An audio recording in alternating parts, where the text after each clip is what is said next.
ಬದುಕಿನಲ್ಲಿ ಧರ್ಮವೇ ಜೀವಾಳ. ನಿರಂತರ ಧರ್ಮಾಚರಣೆಯಿಂದ ಮಾತ್ರ ಜೀವನ ಸರಿಯಾದ ಪಥದಲ್ಲಿ ಹೋಗುತ್ತದೆ ಎಂದು ಶ್ರೀಮನ್ ನೆಲೆಮಾವು ಮಠದ ಪೀಠಾಧೀಶರಾದಂತಹ ಶ್ರೀ ಮಾಧವಾನಂದ ಭಾರತಿ ಸ್ವಾಮೀಜಿ ನುಡಿದರು. ಅವರು ಯಲ್ಲಾಪುರದ YTSS ಮೈದಾನದಲ್ಲಿ ಸಂಘ ಶತಾಬ್ದಿ ಪ್ರಯುಕ್ತ ಹಮ್ಮಿಕೊಂಡಿದ್ದ ವಿರಾಟ್ ಹಿಂದೂ ಸಮಾವೇಶದ ದಿವ್ಯ ಸಾನ್ನಿಧ್ಯ ವಹಿಸಿ ಆಶೀರ್ವಚನ ನೀಡಿದರು.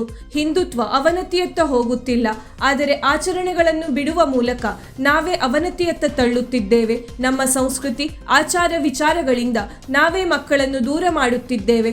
ನಮ್ಮ ಸಂಸ್ಕೃತಿಯನ್ನು ನಾವು ಅರಿತು ಮಕ್ಕಳಿಗೂ ತಿಳಿ ಹೇಳುವ ಕಾರ್ಯ ಆಗಬೇಕು. ಮಕ್ಕಳ ಮೇಲೆ ಅಂಕದ ಹಿಂದೆ ಓಡುವ ಒತ್ತಡ ಹೇರಬಾರದು.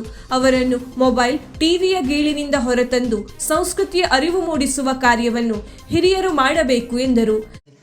ಸಾಯಂಕಾಲ ಆಯಿತು ಅಂದರೆ ದೇವರ ಮುಂದೆ ಒಂದು ದೀಪವನ್ನು ಹಚ್ಚಿಟ್ಟು ಅದರಲ್ಲಿ ದೇವರ ಮುಂದೆ ಕೂತು ಪ್ರತಿಯೊಬ್ಬರು ಕೂಡ ಮನೆಯ ಎಲ್ಲ ಸದಸ್ಯರು ಸೇರಿಕೊಂಡು ಭಜನೆಯನ್ನು ಮಾಡ್ತಾಯಿದ್ರು.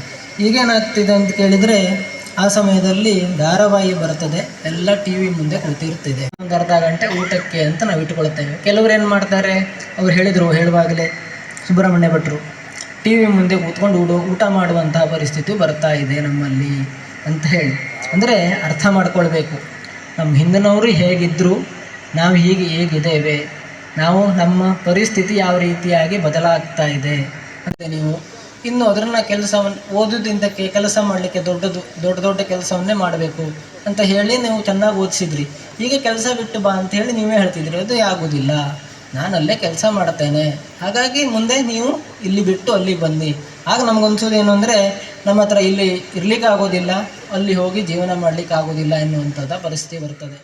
ರಾಷ್ಟ್ರೀಯ ಸ್ವಯಂ ಸೇವಕ ಸಂಘದ ಅಖಿಲ ಭಾರತೀಯ ಪ್ರತಿನಿಧಿ ಸಭಾದ ಆಹ್ವಾನಿತ ಸದಸ್ಯ ಕಜಂಪಾಡಿ ಸುಬ್ರಹ್ಮಣ್ಯ ಭಟ್ ದಿಕ್ಸೂಚಿ ಭಾಷಣ ಮಾಡಿ, ಧರ್ಮ ಸಂಸ್ಥಾಪನೆಗೆ ಸಂಘಟನೆಯಿಂದ ಮಾತ್ರ ಸಾಧ್ಯ.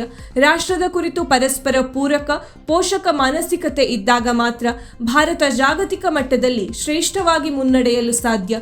ಹೆಣ್ಣನ್ನು ದೇಹವಾಗಿ ನೋಡದೆ ದೇವತೆಯಾಗಿ ನೋಡುವ ದೃಷ್ಟಿಕೋನ ಬೆಳೆದಲ್ಲಿ ಅತ್ಯಾಚಾರ ಅನಾಚಾರಗಳು ನಿಲ್ಲಲು ಸಾಧ್ಯ. ಹಿಂದೂ ಸಮಾಜ ಬಲಿಷ್ಠವಾಗಲು ಕುಟುಂಬ ವ್ಯವಸ್ಥೆ ಗಟ್ಟಿಯಾಗಬೇಕು. ಕೌಟುಂಬಿಕ ಜೀವನ ಮೌಲ್ಯಗಳು, ಸಾಮರಸ್ಯ, ಸ್ವದೇಶಿ, ಸ್ವಭಾಷಾ, ಸ್ವಭೂಷ, ಪರ್ಯಾವರಣ, ನಾಗರಿಕ ಶಿಷ್ಟಾಚಾರಗಳನ್ನು ಎಲ್ಲರೂ ಒಂದಾಗಿ ಪಾಲಿಸುವಂತಾಗಬೇಕು. ರಾಷ್ಟ್ರಹಿತಕ್ಕಾಗಿ ಸಂಘಟಿತರಾಗುವ ಭಾವನೆ ಎಲ್ಲರಲ್ಲಿ ಮೂಡಬೇಕು ಎಂದರು. ವಿವಿಧ ನೆಲೆಯಲ್ಲಿ ಧಾರ್ಮಿಕ ಸೇವೆಗಳನ್ನು ಸಲ್ಲಿಸುತ್ತಿರುವ ಅನೇಕರನ್ನು ಗೌರವಿಸಲಾಯಿತು. ನಗರ ಮಂಡಲದ ಅಧ್ಯಕ್ಷ ಸಂತೋಷ್ ಗುಡಿಗಾರ್, ನಮಿತಾ ಬೀಡಿಕರ್ ಉಪಸ್ಥಿತರಿದ್ದರು. ಮಂಜುನಾಥ್ ಭಟ್ ಸಂಗಡಿಗರು ವೇದಘೋಷಗೈದರು. ಹಿಂದೂ ಸಮಾವೇಶ ಸಮಿತಿ ಮಂಡಲ ಅಧ್ಯಕ್ಷ ಕುಮಾರ ಸುಬ್ರಹ್ಮಣ್ಯ ಭಟ್ ಹಂಡ್ರಮನೆ ಸ್ವಾಗತಿಸಿದರು. ಸಂಧ್ಯಾ ವಿಷ್ಣು ಪ್ರಾಸ್ತಾವಿಸಿದರು. ಪಾರ್ವತಿ ಕಟ್ಟಿಮನಿ, ಕೇಬಲ್ ನಾಗೇಶ್ ನಿರ್ವಹಿಸಿದರು. ಚಂದನ್ ನಾಯ್ಕ್ ವಂದಿಸಿದರು.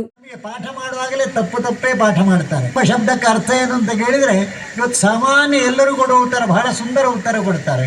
ಯಾರಾದರೂ ಒಂದು ಕೆನ್ನೆಗೆ ಪೆಟ್ಟು ಕೊಟ್ಟರೆ ಇನ್ನೇನು ಮಾಡಬೇಕು? ಅಹಿಂಸೆ ಅಂದರೆ ಇನ್ನೊಂದು ಕೆನ್ನೆಗೆ ತೋರಿಸಬೇಕು. ಅದಕ್ಕೂ ಪೆಟ್ಟು ಬಿದ್ದರೆ ಮತ್ತೇನು ಮಾಡಬೇಕು?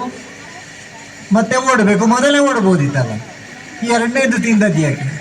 ವೀಕ್ಷಕ ಮಹಾಪ್ರಭುಗಳೇ, ನಮ್ಮ ಚಾನಲ್ ಅನ್ನು ಸಬ್ಸ್ಕ್ರೈಬ್ ಮಾಡಿ, ಶೇರ್ ಮಾಡಿ, ಪ್ರೋತ್ಸಾಹಿಸಿ.